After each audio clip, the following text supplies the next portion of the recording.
പ്രിയപ്പെട്ട ഉദ്യോഗാർത്ഥികളെ, Kerala public service commission നടത്തുന്ന മത്സര പരീക്ഷകൾക്ക് പ്രത്യേക പരിശീലനം നൽകുന്നതിന് വേണ്ടി ഉൾപ്പെടുത്തിയ മോഡൽ പരീക്ഷകളും ഓൺലൈൻ യൂട്യൂബ് ക്ലാസ്സുകളുമാണ് ടോക്ക് ആൻഡ് ടീച്ച് എന്ന യൂട്യൂബ് ചാനലിലൂടെ നൽകിക്കൊണ്ടിരിക്കുന്നത്. ആഴ്ചയിൽ 2 മോഡൽ പരീക്ഷകളും 2 ഓൺലൈൻ ക്ലാസ്സുകളുമാണ് ഈ യൂട്യൂബ് ചാനലിലൂടെ നിങ്ങൾക്ക് ലഭിക്കുക. എല്ലാ മത്സര പരീക്ഷകൾക്കും ഉപകാരപ്രദമാകുന്ന രീതിയിൽ HSA, LDC, LGS, KTET, set ഇങ്ങനെയുള്ള മത്സര പരീക്ഷകൾക്ക് ഉതകുന്ന രീതിയിലുള്ള ചോദ്യങ്ങൾ, മത്സര പരീക്ഷകൾക്കുള്ള ചോദ്യങ്ങൾ, മോഡൽ പരീക്ഷകൾ, ഓൺലൈൻ ക്ലാസ്സുകൾ എന്നിവ ഉൾപ്പെടുത്തിയാണ് നിങ്ങൾക്ക് പരിശീലനം നൽകിക്കൊണ്ടിരിക്കുന്നത്. തീർച്ചയായിട്ടും ഇത് നിങ്ങൾക്ക് ഉപകാരമാണെന്ന് തോന്നിക്കഴിഞ്ഞാൽ ഇത് നിങ്ങൾ നിങ്ങളുടെ കൂട്ടുകാരിലേക്കും ഷെയർ ചെയ്തെത്തിക്കുക. അതോടൊപ്പം ഈ യൂട്യൂബ് ചാനൽ സബ്സ്ക്രൈബ് ചെയ്യുക. ബെല്ലൈക്കൺ അമർത്തി കഴിഞ്ഞാൽ തുടർന്ന് വരുന്ന മോഡൽ പരീക്ഷകളും യൂട്യൂബ് ക്ലാസ്സുകളും നിങ്ങൾക്ക് ലഭിക്കുന്നതായിരിക്കും. ഗൂഗിൾ ഫോമിലുള്ള ഈ പരീക്ഷയുടെ ലിങ്ക് വരുന്ന ക്ലാസ്സുകളിൽ പ്രസിദ്ധപ്പെടുത്തുന്നതാണ്. തീർച്ചയായും നിങ്ങൾക്ക് ഇത് ഉപകാരപ്പെടും. ആദ്യമായിട്ട് ഇന്നത്തെ മോഡൽ പരീക്ഷയിൽ നമ്മൾ ഉൾപ്പെടുത്തിയിട്ടുള്ള ഭാഗം 1857 വിപ്ലവമാണ്. തീർച്ചയായിട്ടും വരുന്ന സോഷ്യൽ സയൻസ് പരീക്ഷയ്ക്ക് ഏറ്റവും ഉപകാരപ്രദമാകുന്ന രീതിയിൽ ഒരുപാട് ചോദ്യങ്ങൾ ഉൾപ്പെടുത്തിയിട്ടുള്ള ഒരു മാതൃകാ പരീക്ഷയാണ് 1857 വിപ്ലവത്തിൽ നിന്നും എടുത്തിട്ടുള്ളത്. 1857 വിപ്ലവം, ശിബോയ് ലഹള, ഇന്ത്യയുടെ ഒന്നാം സ്വാതന്ത്ര്യ സമരം എന്ന പല പേരിൽ അറിയപ്പെടുമെങ്കിലും ഇത് ഇന്ത്യയുടെ ചരിത്രത്തിൽ വളരെ നാഴികക്കല്ലായിട്ടുള്ള ഒരു സംഭവമായത് കൊണ്ട് തന്നെ എല്ലാ മത്സര പരീക്ഷകൾക്കും ഒരുപാട് ചോദ്യങ്ങൾ അല്ലെങ്കിൽ 1-2 ചോദ്യങ്ങൾ നിർബന്ധമായിട്ടും കാണുന്ന ഒരു മേഖലയാണ് ഈ 1857 വിപ്ലവം. നമ്മൾക്ക് ഇന്നത്തെ മത്സര പരീക്ഷയിലേക്ക്, മോഡൽ പരീക്ഷയിലേക്ക് നീങ്ങാം. ഒന്നാമത്തെ ചോദ്യമാണ് 1857 വിപ്ലവം ആരംഭിച്ച ദിവസം. 3 തീയതികൾ ഇവിടെ കാണുന്നുണ്ട്. April 8, March 29, May 10. ഏപ്രിൽ 8 നമ്മൾ ഈ ഉത്തരം കാണുന്നതിന് മുമ്പ് ആദ്യത്തെ ഓപ്ഷൻ വെച്ച് നമ്മൾ വിശദീകരിച്ച് പോകാം. ഏപ്രിൽ 8 എന്ന് പറയുന്നത് മംഗൽ പാണ്ഡെയെ തൂക്കിലേറ്റപ്പെട്ട ദിവസമാണ് ഏപ്രിൽ 8. ആരാണ് മംഗൽ പാണ്ഡെ എന്നുള്ളത് വരുന്ന ഭാഗത്ത് നമ്മൾ ചർച്ച ചെയ്യും, അതുകൊണ്ട് ഇപ്പോൾ പറയുന്നില്ല. മംഗൽ പാണ്ഡെ 1857 വിപ്ലവത്തിലെ ആദ്യകാല നേതാവായിരുന്നു മംഗൽ പാണ്ഡെ. തൂക്കിലേറ്റപ്പെട്ട ദിവസമാണ് ഏപ്രിൽ 8, 1857. ദിവസം ഓർമ്മിക്കുക, വളരെ പ്രധാനപ്പെട്ട ദിവസം ഏപ്രിൽ 8. മാർച്ച് 29. എന്തിനു വേണ്ടിയിട്ടാണ് മംഗൽ പാണ്ഡെ തൂക്കിലേറ്റപ്പെട്ടത്? മംഗൽ പാണ്ഡെ തൂക്കിലേറ്റപ്പെട്ടത് ജെയിംസ് ഹ്യൂസൺ എന്ന് പറയുന്ന ബ്രിട്ടീഷ് ഉദ്യോഗസ്ഥനെ വധിക്കാൻ ശ്രമിച്ചത് കൊണ്ടാണ്. വധിക്കാൻ ശ്രമിച്ച ദിവസമാണ് മാർച്ച് 29. മാർച്ച് 29 ജെയിംസ് ഹ്യൂസൺ എന്ന് പറയുന്ന ബ്രിട്ടീഷ് ഉദ്യോഗസ്ഥനെ ഇന്ത്യൻ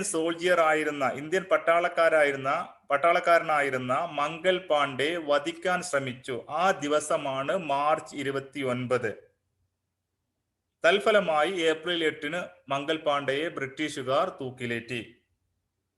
അപ്പൊ ആദ്യത്തെ 2 ഓപ്ഷൻസ് നമ്മൾ ക്ലിയർ ചെയ്തു. അപ്പൊ നമ്മുടെ ഉത്തരം 1857 വിപ്ലവം നടന്ന ദിവസം മെയ് 10. മെയ് 10 1857 വിപ്ലവം ആരംഭിച്ച ദിവസം. രണ്ടാമത്തെ ചോദ്യം, ഓരോ ചോദ്യത്തിനും ഓരോ മാർക്കാണ് ഉൾപ്പെടുത്തിയിട്ടുള്ളത്.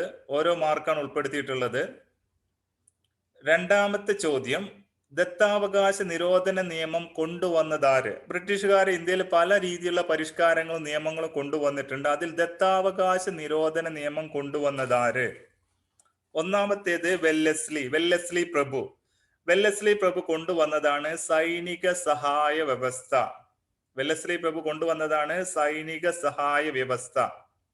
അപ്പോൾ ഒന്നാമത്തെ ഉത്തരമല്ല. രണ്ടാമത്തേതാണ് കോൺവാലിസ്. കോൺവാലിസ് പ്രഭു കൊണ്ടുവന്നതാണ് ശാശ്വത ഭൂനികുതി വ്യവസ്ഥ. ശാശ്വത ഭൂനികുതി വ്യവസ്ഥ. ബ്രിട്ടീഷുകാര് ഇന്ത്യയുടെ ഭൂവിഭാഗങ്ങൾ അവരിലേക്ക് ചേർക്കുന്നതിന് വേണ്ടി കൊണ്ടുവന്ന വിവിധ തരത്തിലുള്ള നിയമങ്ങളാണ് ഇതൊക്കെ. അപ്പൊ ഇതിൽ കോൺവാലിസ് പ്രഭു കൊണ്ടുവന്നതായിരുന്നു ശാശ്വത ഭൂനികുതി വ്യവസ്ഥ. വെല്ലസ്ലി പ്രഭു കൊണ്ടുവന്നതാണ് സൈനിക സഹായ വ്യവസ്ഥ. സൈനിക സഹായ വ്യവസ്ഥ. വെല്ലസ്ലി സൈനിക സഹായ വ്യവസ്ഥ. കോൺവാലിസ് ശാശ്വത ഭൂനികുതി വ്യവസ്ഥ. രണ്ട് ഉത്തരങ്ങൾ നമ്മൾ ക്ലിയർ ചെയ്തു. സ്വാഭാവികമായിട്ടും ദത്താവകാശ നിരോധന നിയമം കൊണ്ടുവന്നത് ആരായിരിക്കും? ഡൽഹൌസി പ്രഭുവാണ് ദത്താവകാശ നിരോധന നിയമം കൊണ്ടുവന്നത്. ഒന്നുകൂടി പറയാം. വെല്ലസ്ലി പ്രഭു കൊണ്ടുവന്നതാണ് സൈനിക സഹായ വ്യവസ്ഥ. കോൺവാലിസ് പ്രഭു കൊണ്ടുവന്നതാണ് ശാശ്വത ഭൂനികുതി വ്യവസ്ഥ. ഡൽഹൌസി പ്രഭു കൊണ്ടുവന്നതാണ് നമ്മുടെ ഉത്തരമായിട്ടുള്ള ദത്താവകാശ നിരോധന നിയമം. മൂന്നാമത്തെ ചോദ്യം. 1857 കാലത്തെ കലാപകാലത്തെ ബ്രിട്ടീഷ് പ്രധാനമന്ത്രി ആരായിരുന്നു? 1857 വിപ്ലവകാലത്തെ കലാപകാലത്ത് ബ്രിട്ടീഷ് പ്രധാനമന്ത്രി ആരായിരുന്നു? ഇവിടെ 3 ഉത്തരമുണ്ട്. കോളിൻ ക്യാമ്പൽ, കാനിങ് പ്രഭു, പാൾമേഴ്സൺ പ്രഭു. ഒന്നാമത്തെ ഓപ്ഷൻ നമുക്ക് നോക്കാം. Colin Campbell. ബ്രിട്ടീഷ് സൈനിക തലവനായിരുന്നു കോളിൻ ക്യാമ്പൽ. ബ്രിട്ടീഷുകാരുടെ സൈനിക നേതാവ്, സൈനിക തലവനായിരുന്നു, കമാൻഡർ ഇൻ ചീഫ് ആയിരുന്നു കോളിൻ ക്യാമ്പൽ. ബ്രിട്ടീഷുകാരുടെ സൈന്യത്തിന്റെ തലവനായിരുന്നു Colin Campbell, commander in chief. Canning പ്രഭു ആ കാലഘട്ടത്തിലെ ഗവർണർ ജനറൽ ആയിരുന്നു കാനിങ് പ്രഭു. 1857 ഗവർണർ ജനറൽ ആയിരുന്നു കാനിങ് പ്രഭു. സ്വാഭാവികമായിട്ടും ഒന്നും രണ്ടും ഉത്തരമല്ല. അതുകൊണ്ട് നമ്മുടെ ചോദ്യത്തിന്റെ ഉത്തരം 1857 കലാപകാലത്ത് ബ്രിട്ടീഷ് പ്രധാനമന്ത്രി പാൾമേഴ്സ്റ്റൺ പ്രഭു ആയിരുന്നു. പാൾമേസ്റ്റർ പ്രഭു ആയിരുന്നു. പാൾമേസ്റ്റോൺ പ്രഭു ആയിരുന്നു 1857 കലാപകാലത്ത് ബ്രിട്ടീഷ് പ്രധാനമന്ത്രി. ഒന്നുകൂടി പറയാം. ബ്രിട്ടീഷ് പ്രധാനമന്ത്രി പാൾമേസ്റ്റോൺ പ്രഭു, ആ കാലഘട്ടത്തിലെ ഗവർണർ ജനറൽ കാനിങ് പ്രഭു, ബ്രിട്ടീഷ് സൈന്യത്തിന്റെ മേധാവി തലവൻ ആരായിരുന്നു? Colin Campbell. അടുത്ത ചോദ്യത്തിനും 1 മാർക്കാണ്. അവസാനത്തെ മുഗൾ ഭരണാധികാരി. നിങ്ങൾക്കറിയാൻ പറ്റും, ഇന്ത്യ ഭരിച്ച ഏറ്റവും പ്രധാനപ്പെട്ട ഒരു രാജവംശമായിരുന്നു മുഗൾ രാജവംശം. മുഗൾ രാജവംശത്തിലെ അവസാനത്തെ ഭരണാധികാരി ആരായിരുന്നു? ചോദ്യം 1857 വിപ്ലവവുമായി ബന്ധപ്പെട്ടുകൊണ്ടാണ്. അതായിരുന്നു നമ്മളെ ചോദ്യാവലിയുടെ ഹെഡിങ്. ആദ്യത്തെ ഓപ്ഷൻ നമുക്ക് നോക്കാം. ആദ്യത്തെ ഉത്തരം നോക്കാം. ഔറംഗസേബ്. ഔറംഗസേബ് ആരായിരുന്നു? ലാസ്റ്റ് ഗ്രേറ്റ് മുഗൾ റൂളർ, മഹാനായ മുഗൾ ചക്രവർത്തിയായിരുന്നു. അവസാനത്തെ മഹാനായ മുഗൾ ചക്രവർത്തിയായിരുന്നു ഔറംഗസേബ്. അവസാനത്തെ മഹാനായ മുഗൾ ചക്രവർത്തിയായിരുന്നു ഔറംഗസേബ്. മഹാനായ, ഗ്രേറ്റ് എന്നുള്ള ഒരു വാക്കുള്ളത് കൊണ്ട് ഔറംഗസേബ് അവസാനത്തെ മഹാനായ മുഗൾ ചക്രവർത്തിയായിരുന്നു, മഹാൻ. എന്നാൽ രണ്ടാമത്തേത് ബഹദൂർ ഷാ സഫർ. എന്താണ്? ബഹദൂർ ഷാ സഫർ ആയിരുന്നു ഈ കാലഘട്ടത്തിൽ അവസാനത്തെ മുഗൾ ഭരണാധികാരിയായിട്ട് ഉണ്ടായിരുന്ന, അതായത് 1857 വിപ്ലവ കാലഘട്ടത്തിൽ ഉണ്ടായിരുന്ന മുഗൾ രാജാവായിരുന്നു ബഹദൂർ ഷാ സഫർ. അതുകൊണ്ട് നമ്മുടെ ഉത്തരം അവസാനത്തെ മുഗൾ ഭരണാധികാരി ബഹദൂർ ഷാ സഫർ. ഇനി ഒരു ഉത്തരം കൂടിയുണ്ട്, ഷേർഷാ. ഷേർഷാ എന്ന് പറയുന്നത് സൂർ രാജവംശത്തിലെ ഭരണാധികാരിയായിരുന്നു ഷേർഷാ. ഷേർഷാ ആരായിരുന്നു? ഷേർഷാ സൂർ രാജവംശത്തിലെ രാജാവായിരുന്നു ഷേർഷാ. ഷേർഷാ സൂരി എന്നാ പറയാ. സൂരി എന്ന് പറഞ്ഞാൽ സൂർ രാജവംശത്തെ ഉദ്ദേശിച്ചുകൊണ്ട് പറയുന്നതാണ്. ഷേർഷാ സൂരി രാജവംശത്തിലെ രാജാവായിരുന്നു. ഔറംഗസേബ് മുഗൾ രാജവംശത്തിലെ രാജാവായിരുന്നു, പക്ഷേ അവസാനത്തെ മഹാനായ രാജാവായിരുന്നു. പക്ഷേ വിപ്ലവ കാലഘട്ടത്തിൽ ബഹദൂർ ഷാ സഫർ ആയിരുന്നു. ആ കാലഘട്ടത്തോടു കൂടിയാണ് മുഗൾ രാജവംശം പാടെ ഇല്ലാതായി തീരുന്നത്. ബഹദൂർ ഷാ സഫർ ആയിരുന്നു അവസാനത്തെ അവസാനത്തെ മുഗൾ ഭരണാധികാരി ബഹദൂർ ഷാ സഫർ. അവസാനത്തെ മുഗൾ ഭരണാധികാരി ബഹദൂർ ഷാ സഫർ.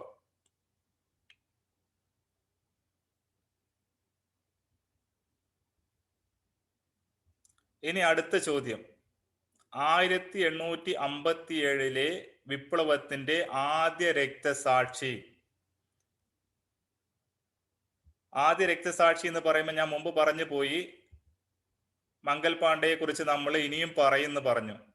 വിപ്ലവത്തിന്റെ ആദ്യ രക്തസാക്ഷിയായിരുന്നു മംഗൽ പാണ്ഡെ. മംഗൽ പാണ്ഡെയായിരുന്നു 1857 വിപ്ലവത്തിന്റെ ആദ്യ രക്തസാക്ഷി. മംഗൽ പാണ്ഡെയെ തൂക്കിലേറ്റിയ ദിവസമാണ് ഏപ്രിൽ 8. മംഗൽ പാണ്ഡെയെ തൂക്കിലേറ്റാനുള്ള കാരണമാണ് ജെയിംസ് ഹ്യൂസൺ എന്ന ബ്രിട്ടീഷ് ഉദ്യോഗസ്ഥനെ മാർച്ച് 29, 1857 വധിക്കാൻ ശ്രമിച്ചു. ആ ഒരു അടിസ്ഥാനത്തിലാണ് മംഗൽ പാണ്ഡെയെ തൂക്കിലേറ്റാനായിട്ട് ബ്രിട്ടീഷുകാർ തീരുമാനിക്കുകയും 1857 ഏപ്രിൽ 8 മംഗൽ പാണ്ഡെയെ തൂക്കിലേറ്റി. അതുകൊണ്ട് മംഗൽ പാണ്ഡെ വിപ്ലവത്തിന്റെ ആദ്യ രക്തസാക്ഷിയായിട്ട് മാറി. മംഗൽ പാണ്ഡെയെ കുറിച്ച് കൂടുതൽ പറയാനുണ്ട്. വരുന്ന ക്ലാസ്സിൽ, മാതൃകാ പരീക്ഷയിലല്ല, ക്ലാസ്സിൽ ഇതിനെ കുറിച്ചിട്ടുള്ള വിശദീകരണം നിങ്ങൾക്ക് ലഭിക്കുന്നതായിരിക്കും. ഝാൻസി റാണി നിങ്ങൾക്ക് അറിയാൻ പറ്റും, വിപ്ലവത്തിലെ വനിതാ നേതാവായിരുന്നു, വനിതയായിരുന്നു. ധീരമായി പോരാടി വരിച്ച ഒരു വിപ്ലവ രക്തസാക്ഷി കൂടിയായിരുന്നു ഝാൻസി റാണി. ഝാൻസിയിലായിരുന്നു റാണി ലക്ഷ്മിബായ് തന്റെ വിപ്ലവം നയിച്ചത്. ഝാൻസിയിലായിരുന്നു ഏറ്റവും പ്രധാന മേഖല. നാനാ സാഹിബ് ആരായിരുന്നു? പേഷ്വ ബാജിറാവു രണ്ടാമന്റെ ദത്തുപുത്രനായിരുന്നു നാനാ സാഹിബ്. പേർഷ്യ ബാജിറാവു രണ്ടാമന്റെ ദത്തുപുത്രനായിരുന്നു നാനാ സാഹിബ്. നാനാ സാഹിബ് വിപ്ലവം നയിച്ച മേഖലയായിരുന്നു കാൺപൂർ. കാൺപൂരിലായിരുന്നു നാനാ സാഹിബ് വിപ്ലവം നയിച്ചിരുന്നത്. കാൺപൂരിലായിരുന്നു നാനാ സാഹിബ് വിപ്ലവം നയിച്ചിരുന്നത്. അപ്പോ 3 ഉത്തരങ്ങളാണുള്ളത്: നാനാ സാഹിബ്, ഝാൻസി റാണി, മംഗൽ പാണ്ഡെ. മംഗൽ പാണ്ഡെയാണ് വിപ്ലവത്തിന്റെ ആദ്യ രക്തസാക്ഷി. ഝാൻസി റാണി ഝാൻസിയിൽ വിപ്ലവം നയിച്ച നേതാവായിരുന്നു. അതേപോലെ തന്നെ നാനാ സാഹിബ് പേഷ്വ ബാജിറാവു രണ്ടാമന്റെ ദത്തുപുത്രനായിരുന്നു. ആര്? നാനാ സാഹിബ് വിപ്ലവം നയിച്ച മേഖലയായിരുന്നു കാൺപൂർ.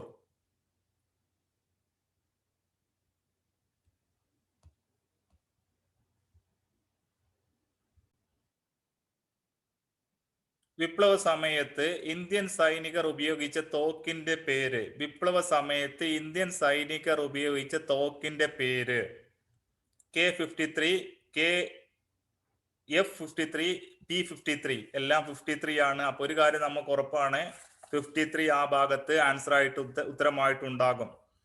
3 അക്ഷരങ്ങൾ കാണിക്കുന്നുണ്ട്. KFP. ഏതാണ് ഉത്തരമായിട്ട് പറയുന്നത്? ഉത്തരമായിട്ട് പറയുന്നത് P53 ആണ്. P53 ആണ് ബ്രിട്ടീഷുകാർക്കെതിരായി ഇന്ത്യൻ സൈനികർ ഉപയോഗിച്ച തോക്കിന്റെ പേര്. ഇന്ത്യൻ സൈനികർ ഉപയോഗിച്ച തോക്കിന്റെ പേരാണ് P53. വിപ്ലവ സമയത്ത് ബ്രിട്ടീഷ് ഗവർണർ ജനറൽ.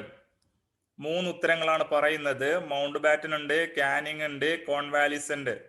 ഈ 2 കാര്യങ്ങൾ നമ്മൾ നേരത്തെ പറഞ്ഞതാണ്.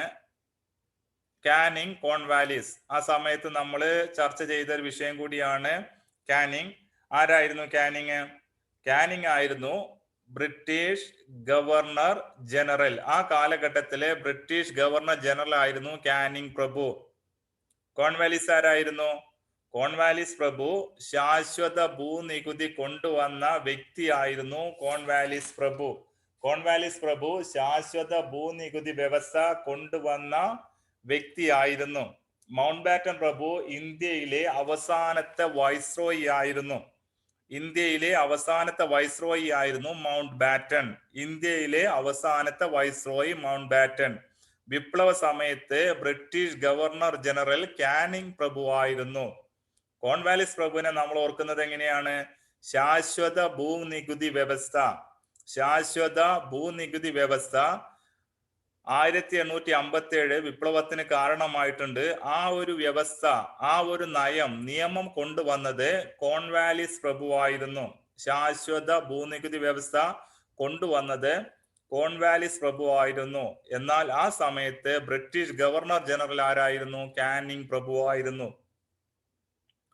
എട്ടാമത്തെ ചോദ്യം, 1857 കലാപത്തിന്റെ അംബാസഡർ. കലാപത്തിന്റെ അംബാസഡർ ആരായിരുന്നു? ഒന്നാമതായിട്ട് പറയുന്നു ബിർജിസ് ഖാദർ. ബിർജിസ് ഖാദർ വിപ്ലവ സമയത്ത് ലഖ്നൌവിലെ നവാബായിട്ട് പ്രഖ്യാപിക്കപ്പെട്ട വ്യക്തിയാണ് ബിർജിസ് ഖാദർ. വിപ്ലവ സമയത്ത് ലഖ്നൌവിലെ നവാബായിട്ട് പ്രഖ്യാപിക്കപ്പെട്ട വ്യക്തിയാണ് ബിർജിസ് ഖാദർ. ബീഗം ഹസ്രത് മഹൽ.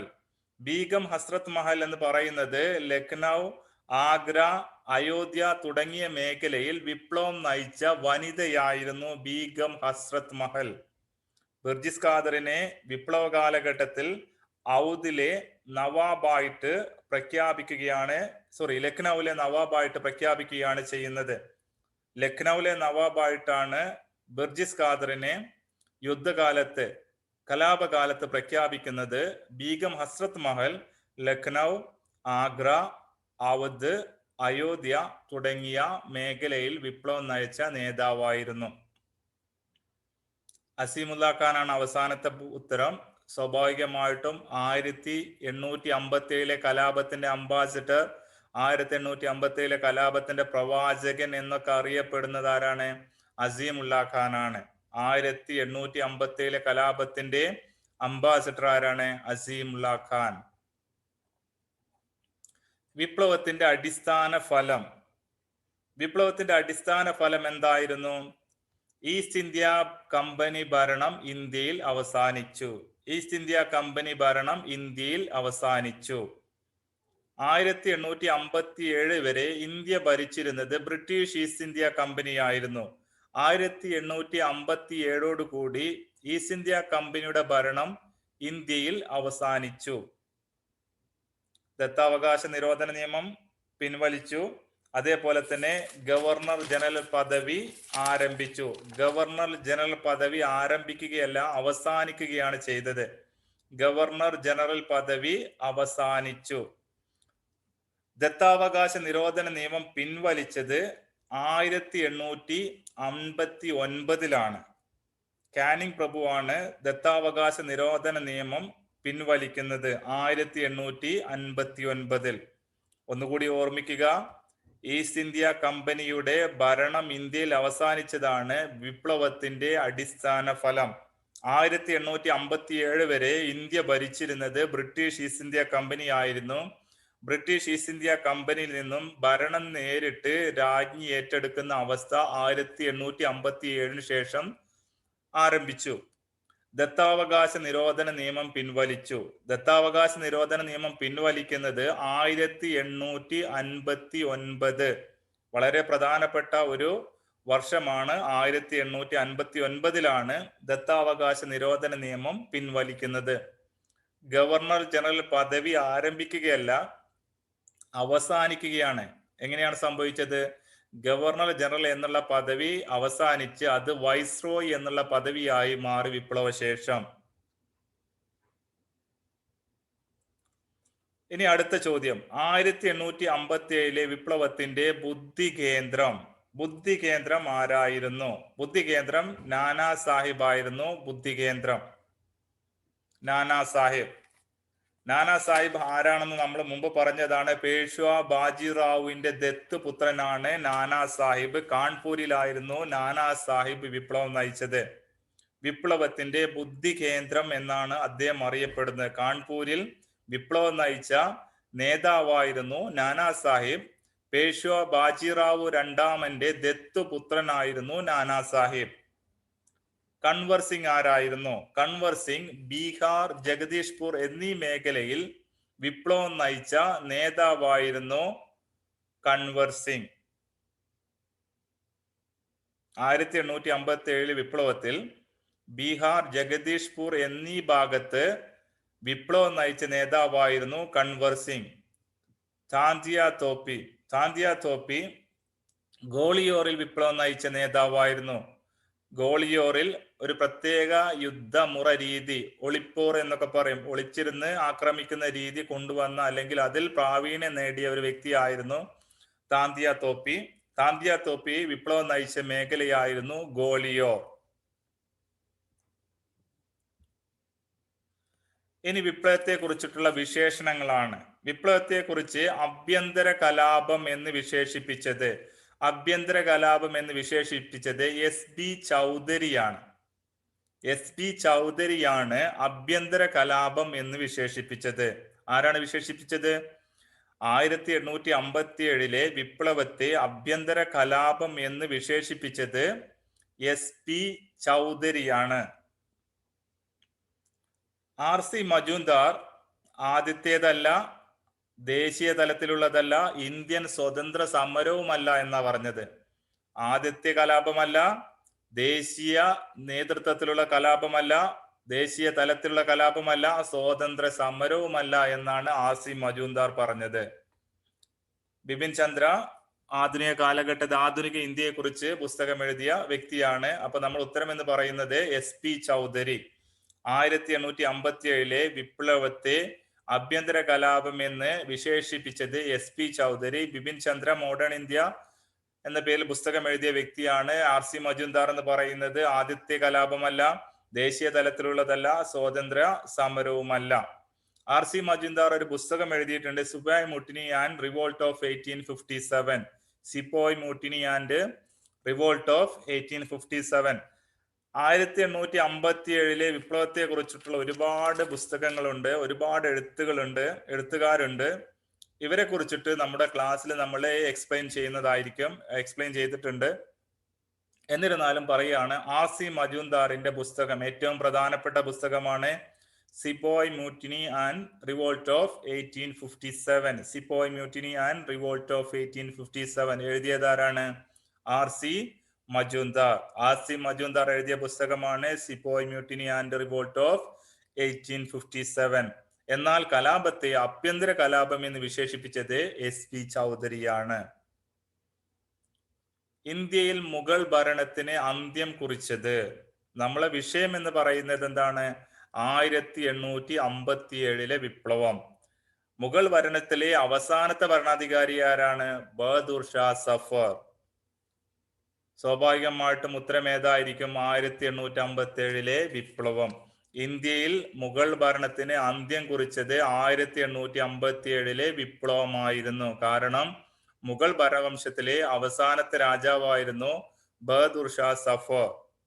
ബഹദൂർ ഷാ സഫറിനെ ഇന്ത്യയിൽ നിന്നും നാട് കടത്തപ്പെടുകയും അതോടുകൂടി ഇന്ത്യയിൽ അല്ലെങ്കിൽ അദ്ദേഹത്തെ കീഴ്പ്പെടുത്തിയോടുകൂടി ഇന്ത്യയിൽ മുഗൾ ഭരണാധികാരി, മുഗൾ രാജാവ് എന്നുള്ള സ്ഥാനം ഇല്ലാതാവുകയും ചെയ്തു. അതുകൊണ്ട് 1857 വിപ്ലവം ആയിരുന്നു ഇന്ത്യയിൽ മുഗൾ ഭരണത്തിന് അന്ത്യം കുറിച്ചത്. എന്തായിരുന്നു പ്ലാസി യുദ്ധം? പ്ലാസി യുദ്ധത്തിന്റെ പ്രത്യേകത, ഏകദേശം കറക്റ്റ് 100 വർഷം മുമ്പാണ് പ്ലാസി യുദ്ധം നടന്നത്.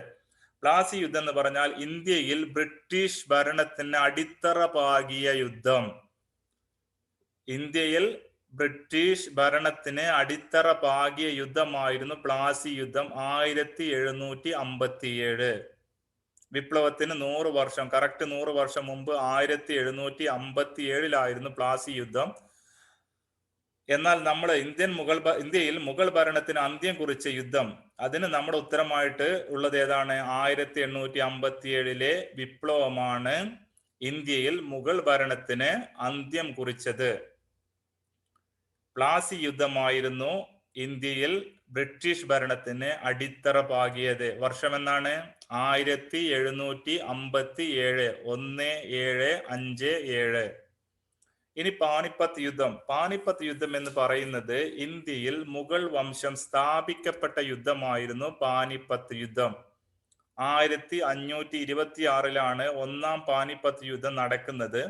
വീണ്ടും പാനിപ്പത്ത് യുദ്ധങ്ങൾ വരുന്നുണ്ട്. അത് നമ്മുടെ അടുത്ത മേഖല മധ്യകാല ഇന്ത്യയിൽ നമ്മൾ പഠിക്കുന്നുണ്ട്. പാനിപ്പത്ത് യുദ്ധം എന്ന് പറയുന്നത് ഇന്ത്യയിൽ മുഗൾ ഭരണത്തിന് അടിസ്ഥാനം ആരംഭം കുറിച്ച യുദ്ധമായിരുന്നു പാനിപ്പത്ത് യുദ്ധം. ദത്താവകാശ നിരോധന നിയമം. ഞാൻ പറഞ്ഞു, ദത്താവകാശ നിരോധന നിയമം എന്ന് പറയുന്നത് ഇന്ത്യയിൽ പ്രദേശങ്ങൾ ബ്രിട്ടീഷ് രാജ്യത്തോട് കൂട്ടിച്ചേർക്കപ്പെടുന്നതിന് വേണ്ടിയിട്ട് കൊണ്ടുവന്ന നിയമമായിരുന്നു. ആരായിരുന്നു ദത്താവകാശ നിരോധന നിയമം കൊണ്ടുവന്നത്? ദത്താവകാശ നിരോധന നിയമം കൊണ്ടുവന്നത് ലോർഡ് ഡൽഹൌസി ആയിരുന്നു. ഡൽഹൌസി പ്രഭു. ദത്താവകാശ നിരോധന നിയമം ഡൽഹൌസി പ്രഭു. അവസാനം പിടിച്ചെടുത്ത രാജ്യം, നാട്ടുരാജ്യം. ഈ നിയമത്തിന്റെ അടിസ്ഥാനത്തിൽ അവസാനം പിടിച്ചെടുത്ത നാട്ടുരാജ്യം ഏതായിരുന്നു?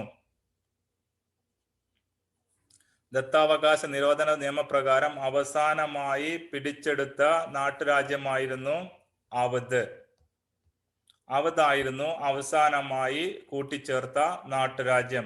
1856 അവധ് കൂട്ടിച്ചേർക്കപ്പെടുന്നത്. 1856 അവധ് കൂട്ടിച്ചേർക്കപ്പെടുന്നത്. അപ്പൊ നമ്മുടെ ഉത്തരം ഏതാണ്? ദത്താവകാശ നിരോധന നിയമപ്രകാരം 1856 അവസാനം പിടിച്ചെടുത്ത നാട്ടുരാജ്യമാണ് അവധ്. അവധായിരുന്നു അവസാനമായിട്ട് ദത്താവകാശ നിരോധന നിയമപ്രകാരം പിടിച്ചെടുത്ത നാട്ടുരാജ്യം. സത്താറ ഏതായിരുന്നു? സത്താറ ആദ്യമായി കൂട്ടിച്ചേർത്ത നാട്ടുരാജ്യമായിരുന്നു 1848. ഝാൻസി 1854 ചേർക്കപ്പെട്ട നാട്ടുരാജ്യമായിരുന്നു. ഈ നിയമത്തിന്റെ അടിസ്ഥാനത്തിൽ 1854 ഝാൻസി ബ്രിട്ടീഷ് ഇന്ത്യയോട് കൂട്ടിച്ചേർക്കപ്പെട്ടു.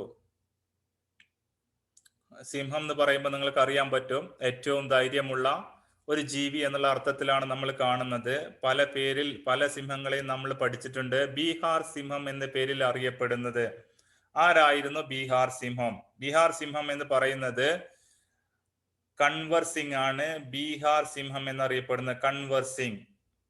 ആരായിരുന്നു? ഷാമൽ.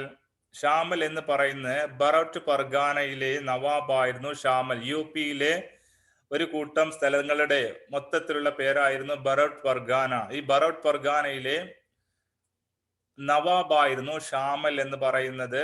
ഖാൻ ബഹദൂർ ഖാൻ, ബറേലി, റോഹിൽഖണ്ഡ് ഈ ഭാഗത്ത് നേതൃത്വം കൊടുത്ത വ്യക്തിയായിരുന്നു ഖാൻ ബഹദൂർ ഖാൻ. ഷാമൽ എന്ന് പറയുന്നത് ബറോട്ട് പർഗാനയിൽ വിപ്ലവത്തിന് നേതൃത്വം കൊടുത്ത വ്യക്തി. ഖാൻ ബഹദൂർ ഖാൻ എന്ന് പറയുന്നത് ബറേലി, റോഹിൽഖണ്ഡ് എന്ന രണ്ട് സ്ഥലങ്ങളിൽ, പ്രധാനപ്പെട്ട രണ്ട് സ്ഥലങ്ങളായിരുന്നു. ഇവിടെ നേതൃത്വം കൊടുത്ത വ്യക്തിയായിരുന്നു ഖാൻ ബഹദൂർ ഖാൻ. ശ്രദ്ധിക്കേണ്ട കാര്യം, നമ്മുടെ ക്ലാസ്സില് വിപ്ലവത്തോട് ബന്ധപ്പെട്ട സ്ഥലങ്ങള്, വിപ്ലവത്തോട് ബന്ധപ്പെട്ട ആളുകള് വ്യക്തമായിട്ട് പറയുന്നുണ്ട്. അത് നിങ്ങൾ കൃത്യമായിട്ട് പഠിക്കണം. ആരൊക്കെയായിരുന്നു, ഏതൊക്കെ നേതാക്കന്മാരായിരുന്നു വിപ്ലവത്തിൽ പങ്കെടുത്തത്, എവിടെയായിരുന്നു അവർ വിപ്ലവത്തിൽ പങ്കെടുത്തത്. ഇവിടെ 3 കാര്യങ്ങളായിരുന്നു പറയുന്നത്. ഒന്ന് പറയുന്നത് നമ്മുടെ ചോദ്യത്തിന് ഉത്തരമായിട്ടുള്ള ബീഹാർ സിംഹം എന്ന് പറയുന്ന വ്യക്തി കൺവർ സിംഗ്. ഷാമൽ എന്ന് പറയുന്ന വ്യക്തി ബറോട്ട് പർഗാന, യുപിയിലെ ബറോട്ട് പർഗാനയിൽ വിപ്ലവത്തിന് നേതൃത്വം കൊടുത്ത വ്യക്തി. ഖാൻ ബഹദൂർ ഖാൻ എന്തായിരുന്നു? ബറേലി, റോഹിൽഖണ്ഡ് എന്നീ സ്ഥലങ്ങളിൽ വിപ്ലവത്തിന് നേതൃത്വം കൊടുത്ത വ്യക്തി. ഇനി ഇരട്ട പേരുകളാണ് ചോദിക്കുന്നത്. നാനാ സാഹിബിന്റെ യഥാർത്ഥ പേര്. നാനാ സാഹിബ് ആരാന്ന് നമ്മൾ പറഞ്ഞു. നാനാ സാഹിബിന്റെ യഥാർത്ഥ പേരെന്തായിരുന്നു? ദോണ്ടു പന്ത് എന്നായിരുന്നു നാനാ സാഹിബിന്റെ യഥാർത്ഥ പേര്.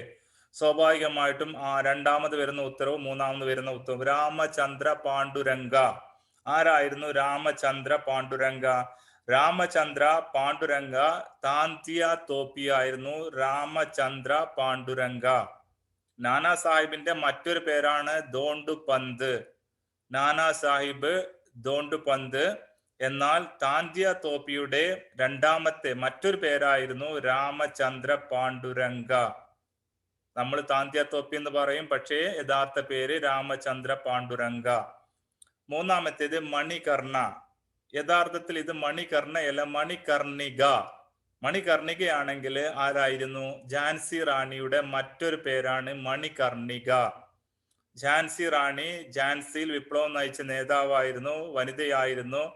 മറ്റൊരു പേരായിരുന്നു മണികർണിക. ഡൽഹിയിലെ കശാപ്പുകാരൻ എന്നറിയപ്പെട്ട വ്യക്തി ആരായിരുന്നു? ഡൽഹിയിലെ കശാപ്പുകാരൻ John Nicholson, ബക്ത് Khan, Bahadur Shah.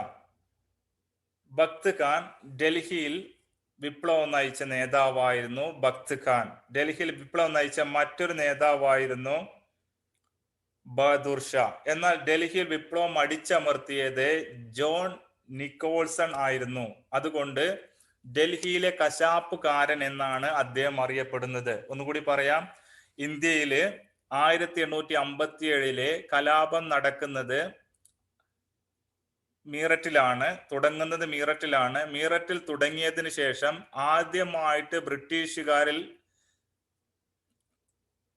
Indian സൈനികർ പിടിച്ചെടുക്കുന്ന സ്ഥലമാണ് ഡൽഹി. ആ ഡൽഹിയില് ബഹദൂർ ഷാ രണ്ടാമനെ രാജാവായി വാഴിക്കുന്നു. എന്നാൽ ബ്രിട്ടീഷുകാർ ഈ ഡൽഹി തിരിച്ചു പിടിക്കുന്നു. ആ തിരിച്ചു പിടിക്കുന്ന സമയത്ത് ഡൽഹി വിപ്ലവം അടിച്ചമർത്തുന്നതിന് നേതൃത്വം കൊടുത്ത വ്യക്തിയാണ് ജോൺ നിക്കോൾസൺ.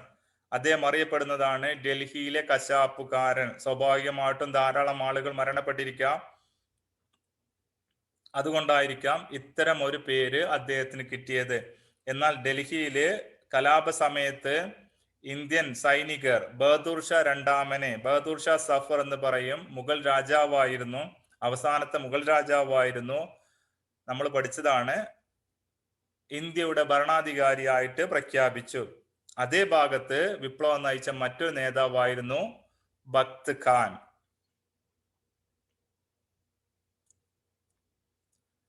ഇനി അടുത്ത ചോദ്യം, ആദ്യത്തെ സെക്രട്ടറി ഓഫ് ഇന്ത്യ ആയി നിയമിതനായത് ആര്? ഉത്തരം Lord Henry Stanley. Lord Henry സ്റ്റാൻലിയാണ് ആദ്യത്തെ സെക്രട്ടറി ഓഫ് സ്റ്റേറ്റ് ഇന്ത്യ ആയി നിയമിതനായത്. സെക്രട്ടറി ഓഫ് ഇന്ത്യ ആയി നിയമിതനായത് ലോർഡ് ഹെൻറി സ്റ്റാൻലി ആയിരുന്നു. കാനിങ് പ്രഭു നമ്മൾ പറഞ്ഞതാണ്. അതേപോലെ തന്നെ വെല്ലസ്ലി പ്രഭു നമ്മൾ പറഞ്ഞതാണ്. വെല്ലസ്ലി പ്രഭു ആരായിരുന്നു? സൈനിക സഹായ വ്യവസ്ഥ കൊണ്ടുവന്ന വ്യക്തിയായിരുന്നു ലോർഡ് വെല്ലസ്ലി. കാനിങ് പ്രഭു ആരായിരുന്നു? ഇന്ത്യയിലെ ആ സമയത്ത് വിപ്ലവ സമയത്ത് ഗവർണർ ജനറൽ ആയിരുന്നു കാനിങ് പ്രഭു. അടുത്ത ചോദ്യം, ഹിസ്റ്ററി ഓഫ് ഇന്ത്യൻ മ്യൂട്ടിനി എന്ന ഗ്രന്ഥം രചിച്ചത് ആര്? ഉത്തരം ടി.ആർ. ഹോംസ് ആണ് ഹിസ്റ്ററി ഓഫ് ഇന്ത്യൻ മ്യൂട്ടിനി എന്ന ഗ്രന്ഥം രചിച്ചത്. മജുംദാർ രചിച്ച പുസ്തകത്തിന്റെ പേര് നമ്മൾ പറഞ്ഞിരുന്നു. R.C. മജുംദാർ രചിച്ച പുസ്തകത്തിന്റെ പേരാണ് സിപ്പോയ് മ്യൂട്ടിനി ആൻഡ് റിവോൾട്ട് ഓഫ് 1857.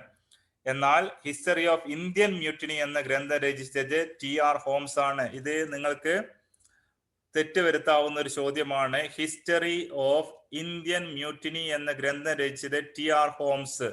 എന്നാൽ സിപ്പോയ് മ്യൂട്ടിനി ആൻഡ് റിവോൾട്ട് ഓഫ് 1857 എന്ന ഗ്രന്ഥം രചിച്ചത് ആരാണ്? R.C. മജുംദാർ ആണ്. R.C. മജുംദാർ രചിച്ച ഗ്രന്ഥമാണ് Sepoy Mutiny and Revolt of 1857. History of Indian Mutiny എന്ന ഗ്രന്ഥം രചിച്ചത് ആരാണ്?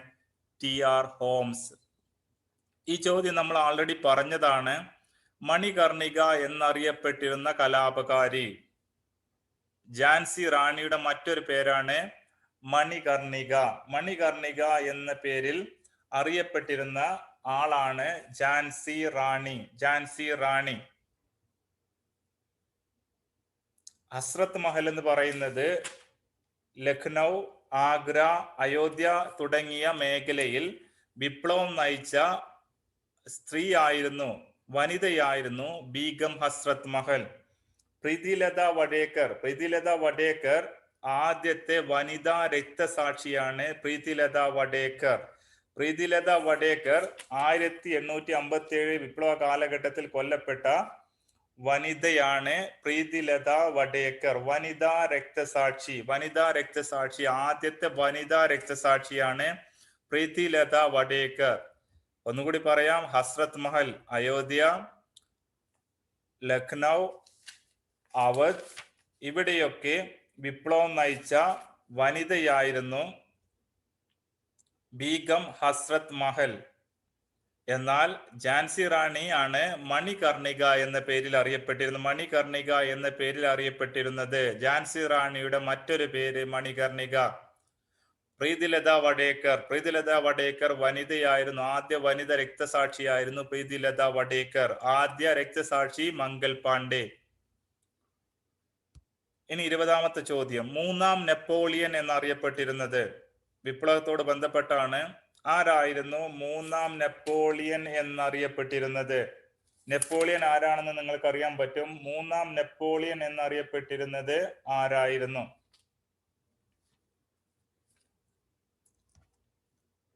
ഇതിൽ രണ്ട് ഉത്തരം നമ്മൾ അറിയാവുന്നതാണ്. മംഗൽ പാണ്ഡെ ആരാണെന്ന് അറിയാം, ഭഗത് സിംഗ് ആരാ. ഇവിടെ നാനാ സാഹിബാണ് ഉത്തരം. നാനാ സാഹിബാണ് മൂന്നാം നെപ്പോളിയൻ എന്നറിയപ്പെട്ടിരുന്നത്. മൂന്നാം നെപ്പോളിയൻ എന്നറിയപ്പെട്ടിരുന്ന വിപ്ലവകാരിയായിരുന്നു നാനാ സാഹിബ്. വീണ്ടും നാനാ സാഹിബിനെ കുറിച്ചിട്ടുള്ള ചോദ്യമാണ് വന്നിട്ടുള്ളത്. മൂന്നാം നെപ്പോളിയൻ എന്ന പേരിൽ അറിയപ്പെട്ടിരുന്ന വിപ്ലവകാരിയായിരുന്നു നാനാ സാഹിബ്. നാനാ സാഹിബ് അറിയപ്പെട്ടിരുന്നതായിരുന്നു മൂന്നാം നെപ്പോളിയൻ എന്ന പേരിൽ അറിയപ്പെട്ടിരുന്നു. ഭഗത് സിംഗ് നിങ്ങൾക്ക് അറിയാൻ പറ്റും. ഇന്ത്യയുടെ സ്വതന്ത്ര സമര ചരിത്രത്തിലെ ഒരു രക്തസാക്ഷിയായിരുന്നു ഭഗത് സിംഗ്. ഇന്ത്യൻ സ്വതന്ത്ര സമര ചരിത്രത്തിലെ രക്തസാക്ഷിയായിരുന്നു ഭഗത് സിംഗ്. സോഷ്യലിസ്റ്റ് റവല്യൂഷണറി പാർട്ടിയുടെ ആളായിരുന്നു. 23ാമത്തെ വയസ്സിൽ 1931 മാർച്ച് 23-ാം തീയതി തൂക്കിലേറ്റപ്പെട്ട വ്യക്തിയാണ് ഭഗത് സിംഗ്. 1931 മാർച്ച് 23-ാം തീയതി വളരെ ചെറുപ്രായത്തിൽ യുവായിരുന്നപ്പോൾ തൂക്കിലേറ്റപ്പെട്ട വ്യക്തിയാണ് ഭഗത് സിംഗ്. മംഗൽ പാണ്ഡെ വിപ്ലവത്തിന്റെ ആദ്യ രക്തസാക്ഷി. അതുകൊണ്ട് മൂന്നാം നെപ്പോളിയൻ ആരാണ്? നാനാ സാഹിബ്. നാനാ സാഹിബ് ആരായിരുന്നു? ഏത് പേരിലായിരുന്നു അറിയപ്പെട്ടിരുന്നത്? മൂന്നാം നെപ്പോളിയൻ. 1857 വിപ്ലവത്തിൽ കൊല്ലപ്പെട്ട ആദ്യ ബ്രിട്ടീഷ് ഉദ്യോഗസ്ഥൻ. ഒരു വിപ്ലവമാകുമ്പോൾ രണ്ട് ഭാഗത്തും ആൾനഷ്ടം സംഭവിക്കാം. വിപ്ലവ കാലഘട്ടത്തിൽ ആദ്യമായിട്ട് കൊല്ലപ്പെട്ട ബ്രിട്ടീഷ് ഉദ്യോഗസ്ഥൻ കേണൽ ജോൺ ഫിനിസ് ആയിരുന്നു. വിപ്ലവ കാലഘട്ടത്തിൽ കൊല്ലപ്പെട്ട ബ്രിട്ടീഷ് ഉദ്യോഗസ്ഥൻ. വിപ്ലവ കാലത്ത് കൊല്ലപ്പെട്ട ബ്രിട്ടീഷ് ഉദ്യോഗസ്ഥനായിരുന്നു കേണൽ ജോൺ ഫിനിസ്. സ്വാഭാവികമായിട്ടും സൈനിക നേതാവായിരുന്നു. അതുകൊണ്ട് വിപ്ലവ സമയത്ത് കൊല്ലപ്പെട്ട വ്യക്തിയാണ്. ആദ്യമായിട്ട് കൊല്ലപ്പെട്ട വ്യക്തിയായതുകൊണ്ട് അദ്ദേഹം വളരെ പ്രധാനപ്പെട്ട ഒരു ചോദ്യമാണ്. Colonel John Finnis. Colin Campbell ആരായിരുന്നു? സൈനിക തലവനായിരുന്നു. നമ്മൾ മുമ്പ് പറഞ്ഞതാണ്, സൈനിക തലവനായിരുന്നു കോളിൻ ക്യാമ്പൽ. ഹ്യൂഗ്രോസ് ആരായിരുന്നു? ഝാൻസി റാണിക്കെതിരെ വിപ്ലവത്തിന്റെ നേതാവായിരുന്ന, വനിതാ നേതാവായിരുന്ന ഝാൻസി റാണിയെ ഝാൻസിയിൽ അടിച്ചമർത്തിയ ബ്രിട്ടീഷ് നേതാവായിരുന്നു ഹ്യൂഗ്രോസ്. ഹ്യൂഗ്രോസ് ആരായിരുന്നു? ബ്രിട്ടീഷ് നേതാവായിരുന്നു, ബ്രിട്ടീഷ് കേണലായിരുന്നു. ഝാൻസി റാണിയെ വധിച്ച ബ്രിട്ടീഷ് സൈനിക തലവനായിരുന്നു ഹ്യൂഗ്രോസ്. ഝാൻസി റാണി ഝാൻസിയിലെ വിപ്ലവ നേതാവായിരുന്നു. ഝാൻസിയിലെ വിപ്ലവ നേതാവായ റാണി ലക്ഷ്മിബായിയെ വധിച്ച ബ്രിട്ടീഷ് സൈനിക ഉദ്യോഗസ്ഥനായിരുന്നു ഹ്യൂഗ്രോസ്. ഹ്യൂഗ്രോസ് ആയിരുന്നു ഝാൻസി റാണി ലക്ഷ്മിബായിയെ വധിച്ച ബ്രിട്ടീഷ് ഉദ്യോഗസ്ഥൻ. ഒന്നുകൂടി പറയാം. 1857 വിപ്ലവത്തിൽ കൊല്ലപ്പെട്ട ആദ്യ ബ്രിട്ടീഷ് ഉദ്യോഗസ്ഥൻ Colonel John Finnis. Colin Campbell British സൈനിക തലവനായിരുന്നു. ഹ്യൂഗ്രോസ് ആരായിരുന്നു? ഝാൻസിയിൽ റാണി ലക്ഷ്മിബായിയെ വധിച്ച ബ്രിട്ടീഷ് സൈനിക മേധാവിയായിരുന്നു. എല്ലാറ്റിനും ഓരോ പോയിന്റ് ആണ്. കലാപകാരികൾ ഇന്ത്യയുടെ ചക്രവർത്തിയായി പ്രഖ്യാപിച്ചത് ആരെ? ഇത് ഞാനൊരു പ്രാവശ്യം ഈ സമയത്ത് തന്നെ പറഞ്ഞിട്ടുണ്ട്. അവസാനത്തെ മുഗൾ ചക്രവർത്തി ആരായിരുന്നു? ബഹദൂർ ഷാ സഫർ. ബഹദൂർ ഷാ സഫറിനെയാണ് കലാപകാരികൾ ഡൽഹി പിടിച്ചെടുത്ത് ഇന്ത്യയുടെ ചക്രവർത്തിയായിട്ട് പ്രഖ്യാപിച്ചത്. ബഹദൂർ ഷാ സഫർ, മുഗൾ ഭരണാധികാരിയായിരുന്ന ബഹദൂർ ഷാ രണ്ടാമൻ എന്നും പറയും. രണ്ടും ഒരാൾ തന്നെയാണ്. ബഹദൂർ ഷാ സഫർ, ബഹദൂർ ഷാ രണ്ടാമൻ. ഈ ബഹദൂർ ഷാ സഫറിനെയാണ് കലാപകാരികൾ ഇന്ത്യയുടെ ചക്രവർത്തിയായി ഡൽഹി പിടിച്ചെടുത്തതിന് ശേഷം തീരുമാനിച്ചത്. ലിയാഖത്ത് അലി ആരായിരുന്നു? ലിയാഖത്ത് അലി അലഹബാദിൽ വിപ്ലവം നയിച്ച നേതാവായിരുന്നു. ലിയാഖത്ത് അലഹബാദിൽ വിപ്ലവം നയിച്ച നേതാവായിരുന്നു ലിയാഖത്ത് അലി. വാജിദ് അലി ഷാ. വാജിദ് അലി ഷാ ഔദിലെ നവാബായിരുന്നു. വാജിദ് അലി ഷാ. വാജിദ് അലി ഷാ ഔദിലെ നവാബായിരുന്നു. വിപ്ലവകാരികൾ ആദ്യം കീഴ്പ്പെടുത്തിയ പ്രദേശം ഞാൻ ഇപ്പോൾ പറഞ്ഞ സംഗതിയാണ്. വിപ്ലവകാരികൾ മീററ്റിൽ നിന്നും കലാപം ആരംഭിച്ച് ആദ്യം കീഴ്പ്പെടുത്തിയ പ്രദേശമായിരുന്നു ഡൽഹി. ഡൽഹിയിലെ നേതാവായിരുന്നു ആ സമയത്ത് ആര്? ബഹദൂർ ഷാ സഫർ. അങ്ങനെ ബഹദൂർ ഷാ സഫറിനെ അവിടുത്തെ ഭരണാധികാരിയായിട്ട് കലാപകാരികൾ, ചക്രവർത്തിയായിട്ട് കലാപകാരികൾ പ്രഖ്യാപിക്കുന്നു. ആയതുകൊണ്ട് വിപ്ലവകാരികൾ ആദ്യം കീഴ്പ്പെടുത്തിയ പ്രദേശം ഏതാണ്? ഡൽഹി. വിപ്ലവകാരികൾ ആദ്യം കീഴ്പ്പെടുത്തിയ പ്രദേശമാണ് ഡൽഹി. കാൺപൂരിൽ നാനാ സാഹിബായിരുന്നു വിപ്ലവം നയിച്ചിരുന്നത്. കാൺപൂരിൽ നാനാ സാഹിബായിരുന്നു വിപ്ലവം നയിച്ചിരുന്നത്. ഇന്ത്യയിലെ അവസാനത്തെ secretary of state George Hamilton, John Hamilton, William Francis Hare. William Francis ഹാരെയാണ് ഇന്ത്യയിലെ അവസാനത്തെ സെക്രട്ടറി ഓഫ് സ്റ്റേറ്റ്. അവസാനത്തെ സെക്രട്ടറി ഓഫ് സ്റ്റേറ്റ് ആരാണ്? വില്യം ഫ്രാൻസിസ് ഹാരെയാണ് അവസാനത്തെ secretary of state. William Francis ഹാരെയാണ് ഇന്ത്യയിലെ അവസാനത്തെ സെക്രട്ടറി ഓഫ് സ്റ്റേറ്റ്.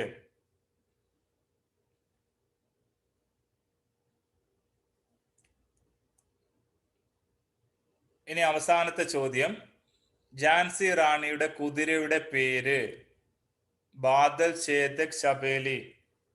ബാദലാണ് ഉത്തരം. ഝാൻസി റാണിയുടെ കുതിരയുടെ പേരാണ് ബാദൽ. ഝാൻസി റാണിയുടെ കുതിരയുടെ പേരാണ് ബാദൽ. മറ്റൊരു കുതിരയുണ്ട്, സാരംഗി എന്ന് പറയുന്ന ഒരു കുതിര കൂടിയുണ്ട്. ചേതക് എന്ന് പറയുന്നത് രജപുത്ര രാജാവായിരുന്ന റാണ പ്രതാപന്റെ കുതിരയുടെ പേരാണ് ചേതക്. രജപുത് കിങ് റാണ പ്രതാപിന്റെ കുതിരയുടെ പേരാണ് ചേതക്. ചബേലി എന്ന് പറയുന്നത് ഝാൻസി റാണിയുടെ മറ്റൊരു പേരാണ് ചബേലി. ഝാൻസി റാണി, മണികർണിക, ചബേലി. ഝാൻസി റാണി, മണികർണിക, ചബേലി. ഈ മൂന്ന് പേരിലാണ് റാണി ലക്ഷ്മിബായ് അറിയപ്പെട്ടിരുന്നത്. റാണി ലക്ഷ്മിബായ്, മണികർണിക, ചബേലി. മൂന്ന് പേരിൽ റാണി ലക്ഷ്മിബായ് അറിയപ്പെട്ടിരുന്നു. ചേതക് എന്ന് പറയുന്നത് രജപുത്ര രാജാവായിരുന്ന റാണ പ്രതാപിന്റെ കുതിരയുടെ പേര്. എന്നാൽ ഉത്തരം ഏതാണ്? ഝാൻസി റാണിയുടെ കുതിരയുടെ പേരാണ് ബാദൽ. മറ്റൊരു കുതിരയായിരുന്നു സാരംഗി. ഇങ്ങനെ രണ്ട് കുതിരയുടെ പേര് പഠിക്കാനുണ്ട്, ബാദൽ ആൻഡ് സാരംഗി. ഇത്രയുമാണ് നമ്മുടെ ഈ പരീക്ഷയുടെ ചോദ്യങ്ങളായിട്ട് ഉൾപ്പെടുത്തിയിരിക്കുന്നത്.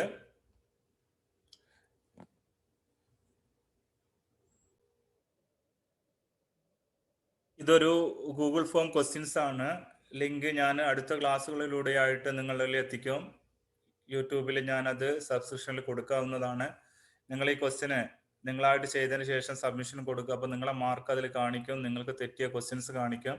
അപ്പോൾ ഇത്തരത്തിലുള്ള ഒരു മത്സര മോഡൽ പരീക്ഷയാണ് നമ്മൾ തയ്യാറാക്കുന്നത്. അതോടൊപ്പം ഓൺലൈൻ ക്ലാസ്സുകളും തയ്യാറാക്കുന്നുണ്ട്. ഇത് നിങ്ങൾക്ക് ഉപകാരപ്രദമായി എന്ന് തോന്നിയാൽ നിങ്ങൾ സബ്സ്ക്രൈബ് ചെയ്യുക, മറ്റു ആളുകളിലേക്ക് ഷെയർ ചെയ്തെത്തിക്കുക. ബെല്ലൈക്കൺ അമർത്തി കഴിഞ്ഞാൽ ഇത് നിങ്ങളിലേക്ക് തുടർന്ന് വരുന്നുള്ള ക്ലാസ്സുകളും മത്സര പരീക്ഷകളും മാതൃകാ പരീക്ഷകളും എത്തുന്നതാണ്. എല്ലാവർക്കും നന്ദി, നമസ്കാരം.